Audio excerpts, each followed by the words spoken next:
So we've looked back at 2020. What does 2021 look like? For the past 10 years, I've been publishing the Leading Economic Index for Augusta. This is an index modeled on the Conference Board's Leading Economics Index for the United States and includes variables such as residential permits, unemployment insurance claims, job openings, the Dow Jones Industrial Average, and money in local banks. So let's look at these in turn and see how the local economy has done. Residential permits have held up really well, and we've seen the benefits of that with record numbers in the construction industry. The Dow Jones Industrial Average, as we all know, has recovered, and some from the lows it suffered earlier in the year. Money in local banks has increased by about 11% year on year. That's a really large percentage compared to previous years, which have normally been around the 2 or 3%. And a lot of that is this pent-up spending, as we haven't been able to spend as much as we normally do. If this spending is released later in the year, then that will obviously bode well for businesses as expenditure increases. I don't see too much issues with inflation. Inflation is very low right now, and so that pent-up spending may help the local economy towards the end of the year. Job openings are very interesting.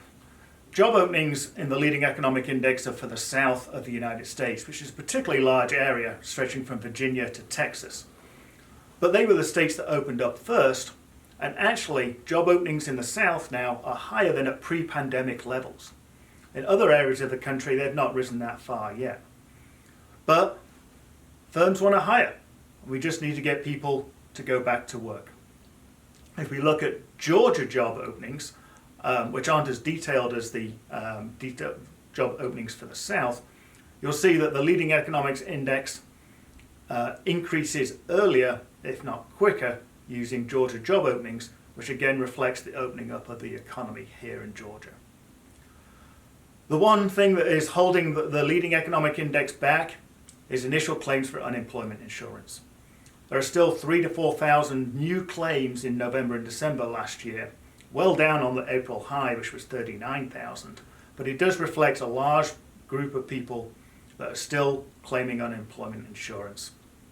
We need to find ways to help these people back into the labour force, and so we can have renewed growth at the end of the year.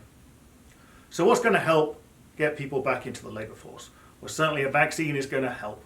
And we've seen internationally that the United States is doing fairly well at distributing the vaccine, although Georgia is not doing as well as some other states. But that's clearly going to be a key component of getting people back to work. There's a stimulus plan in front of Congress. I'll be honest, I'm not a great fan of extending unemployment insurance benefits anymore. As we've seen, the job openings are there, the jobs are available, we need to get these people back to work.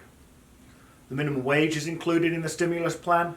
I don't see a minimum wage being a stimulus. We can debate the merits and pros and cons of a minimum wage, but as a stimulus, I don't think it's going to work. I've talked to several local small businesses, and it would be devastating to double the minimum wage in the next year or so.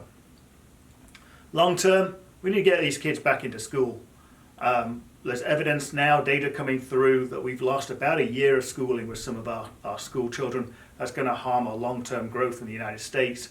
Georgia's done a better job of getting people back into schools, but there's still a lot of people that are not getting the education that they require and the economy deserves. So those are just some of the things that I would hope to see in the new year to help the economy grow in 2021.